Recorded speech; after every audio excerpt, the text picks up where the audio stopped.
तर मंडळी, आज 3 फेब्रुवारीच्या भागात खूपच मज्जा येणार आहे. थोडासा सिरियसनेस आहे. तर नागराजमुळे तर आपल्याला परत कोर्ट बघायला मिळणार. आजच्या भागात तर रविराज काका, अर्जुन आणि चैतन्य भेटायला आलेले राहतात इन्स्पेक्टर सावंतला. अर्जुन इन्स्पेक्टर सावंतला विचारतो, इन्स्पेक्टर सावंत, तुम्ही नागराज किल्लेदारला कोर्टात उभं करणार आहात का?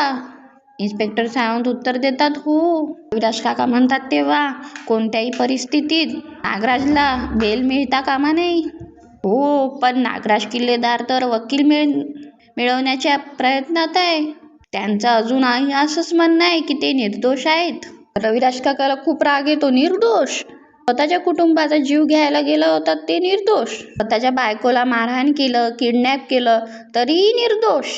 चैतन्य रविराज काकाला म्हणतो, सर प्लीज शांत व्हा तुम्ही. अर्जुनही म्हणतो, सिनियर रिलॅक्स, एक काम कर, तू गाडीत जाऊन बस, आम्ही आलोच. रविराज काका तेव्हा शांत होतात. I am sorry inspector.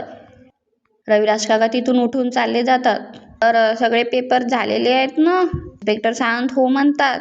Arjun आता निघतो मंडळी. इन्स्पेक्टर सावंत अर्जुनला अडवतात. अर्जुन सर, 1 मिनिट, एक सांगायचंच राहिलं तुम्हाला. अर्जुन म्हणतो, बोला ना. 2 दिवसापूर्वी मैपत शिकरेला भेटायला कुणीतरी ॲडव्होकेट मॅडम आल्या होत्या. Advocate madam? त्यांनी विचारतो. ॲडव्होकेट मॅडम दामिनी देशमुख आल्या होते का? हां, ते तर काही मला सांगता येणार नाही, कारण तेव्हा मी इथे नव्हतो.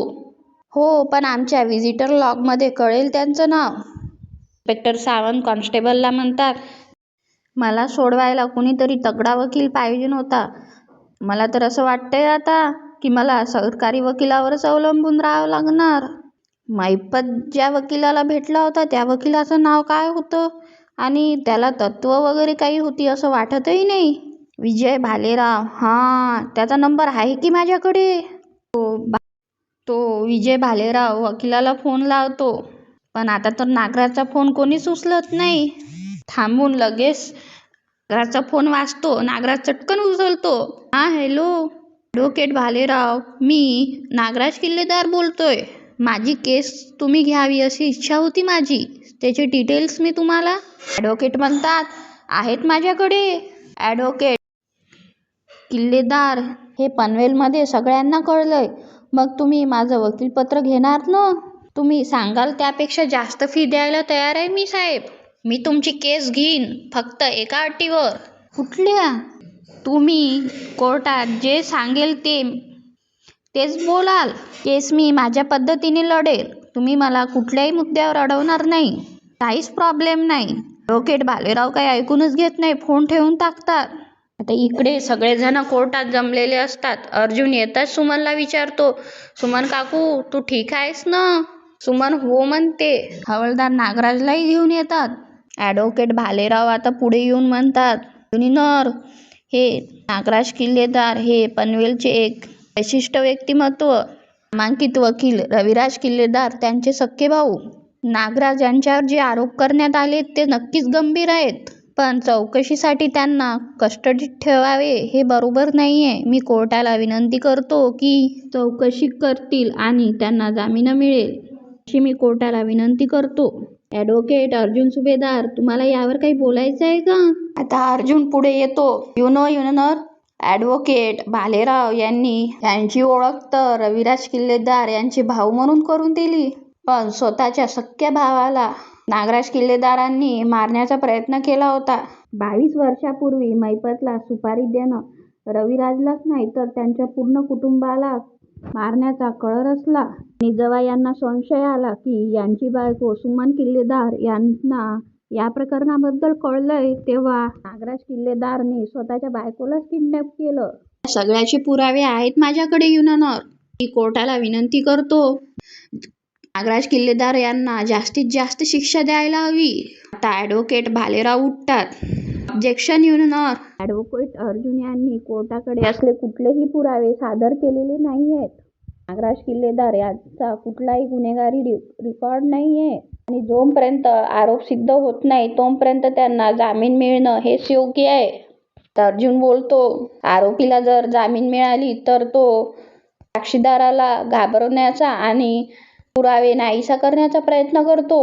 युनर मी 20-22 वर्षापूर्वीचे पुरावे आणि सुमन किल्लेदारला किडनॅप करण्याचे याचे सगळे पुरावे मी असू शकतो. मला नागराज किल्लेदार यांच्या फोनमध्ये एक व्हिडिओ मिळालाय आणि त्यासोबत आम्ही त्यांचे फोन लोकेशन सुद्धा ट्रॅक केलेत.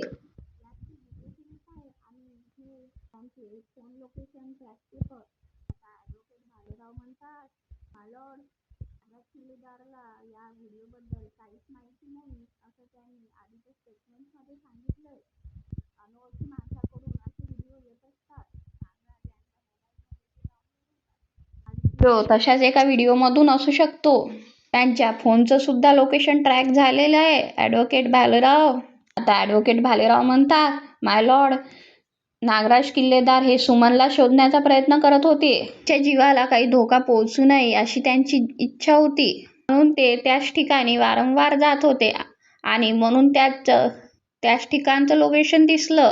आणि त्यानंतर तर अर्जुन सुभेदारला त्याच ठिकाणी सुमन सापडली. हा योगायोग तर नसूच शकतो ना. एकाच ठिकाणी तो माणूस एकदा जाईल, पण नागराज किल्लेदार तर परत गेले का? आता ॲडव्होकेट भालेराव म्हणतात, लॉर्ड, पहिल्यांदा जेव्हा गेले होते तेव्हा त्यांना सुमन सापडली नव्हती, म्हणून त्या लोकेशनवर ते परत गेले. माय लॉर्ड, मला अर्जुन सुभेदारांना विचारायला आवडेल की ज्या ठिकाणी त्यांना सुमन सापडली त्या ठिकाणी नागराज किल्लेदार होते का? त्या ठिकाणी नागराज किल्लेदार यांची कुठली वस्तू सापडली का? सुमनच्या कपड्यावर किंवा जिथे नागराज किल्लेदार उभे होते तिथे त्यांचे DNA सॅम्पल मिळालेत का? माय लॉर्ड, फॉरेन्सिक रिपोर्टमध्ये सुद्धा असा कुठलाही पुरावा नाही ज्याचा करून नागराज किल्लेदार यांचा काही संबंध दिसेल. नागराज किल्लेदार यांच्या संबंधित काही ठोक पुरावा तुमच्याकडे आहे का? फक्त पुरावेच नाही युनर, व्यक्तीही स्वतः इथे हजर आहे. मला मिसेस सुमन किल्लेदार यांना विटनेस बॉक्समध्ये बोलवण्याची परमिशन हवी आहे. आता इकडे घरी सगळेजण काळजीत असतात. स्मिता म्हणते, कोर्टात आता सध्या काय सुरू असेल? मला तर विचार करूनच चैन नाही पडत आहे. मला तर सतत सुमनची खूप काळजी वाटत असते. बिचारी किती साधी आहे ती. नागराज भाऊजीने तिच्याकडे बघितलं तरी नुसती गप्प होती ती. पण आज कोर्टात कसं ती सगळं बोलेल? रविराज काका घरी सगळ्यांना समजावतात, अगं सुमन बरोबर अर्जुन आहे, सायली आहे, रविराज आहेत. मी कोणीही तिची काही काळजी करू नका. पण नागराज भाऊजी असे कसे काय वागू शकले? वर्षापासून आपल्यासमोर एक मुखवटा घालून फिरत होते आणि आपल्याला तर कळलं पण नाही. कल्पना, अगं, आपल्या विषयात फसवणूक करणारे खूप माणसं आहेत. त्यांना शिक्षा पण होते, पण शेवटी काय, ती मोकळीच फिरतात. आता प्रिया चिडते, बाबा, तुम्हाला जे काही बोलायचं आहे ना ते स्पष्ट बोला, असं आडून वाढून बोलू नका. कल्पना काकू तिला म्हणते, तन्वी, तोंड सांभाळून बोला आणि कोणाशी बोलतीये याचा मान राख. का? तुम्ही मला वाटेल ते बोलाल आणि मी सगळं ऐकून घ्यायचं? मी कायदेशीर जेलमधून बाहेर आलीये, त्यामुळे तुम्ही माझ्यावर असे काही आरोप करू नाही शकत. तन्वी, तू कोर्टाला फसू शकतीस पण आम्हाला नाही फसू शकत. प्रतिमा काकू तिला चूप करते. तन्वी, पुरे, हे सगळं आता निदान अस्मितासमोर तरी नको करूस. जा, खोलीत जा तुझ्या. झालं, सगळ्यावरचा एकच रामबाम उपाय, तू तुझ्या खोलीत जा. या मुलीचं काय करायचं ना मला काही कळतच नाही. आता युनर परमिशन ग्रँटेड असं म्हणतात. सुमन आता पुढे येते. अर्जुन तिच्याजवळ जातो. मिसेस सुमन किल्लेदार, आता तुम्हाला घाबरण्याची काहीही गरज नाहीये. जे घडलं होतं ते खरं कोर्टाला सांगा. त्यांनी त्या दिवशी नागराज किल्लेदार यांनी सुपारी देण्याची कबुली केली होती का? सुमन हो म्हणते. त्यांनी माझ्यासमोर ही कबुली दिली की 22 वर्षापूर्वी यांनी माझे देर रविराज किल्लेदार, त्यांची बायको आणि मुलीला जीवेहाण मारण्याचा प्रयत्न केला.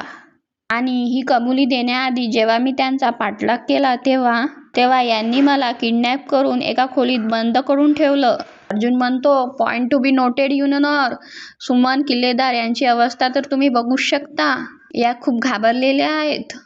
आताची अवस्था यांची बघून आपण अंदाज लावू शकतो की नागराज किल्लेदार यांनी सुमन किल्लेदारचा कधी छळ केलाच असेल. आपल्या नवऱ्याकडून खुनाची कबुली हे ऐकून त्याची कल्पना आपण करू शकतो युनर. भालेराव, तुम्हाला काही याच्यावर बोलायचं आहे का? ॲडव्होकेट भालेराव उठतात. हो ॲडव्होकेट भालेराव सुमनजवळ जातात. सुमन किल्लेदार, तुम्ही तर खूप घाबरलेले आहात. तुम्ही खरंच तुमच्या नवऱ्याला घाबरला? ती कोणाच्या दबावाखाली येऊन इथे खोटी साक्ष देत आहे म्हणून घाबरलात? मन म्हणते, मी तर कुणाच्याही दबावाखाली नाहीये. मी जे काही सांगते ते अगदी खरं आहे. माझा नवरा अतिशय नीच माणूस आहे. हे बोलल्यानंतर सुमन घाबरत असते आणि फरफरतही असते. हे काय, तुम्ही तर फरफरत आहात. तर मंडळी, आता पुढील भागात नागराज सुटतो.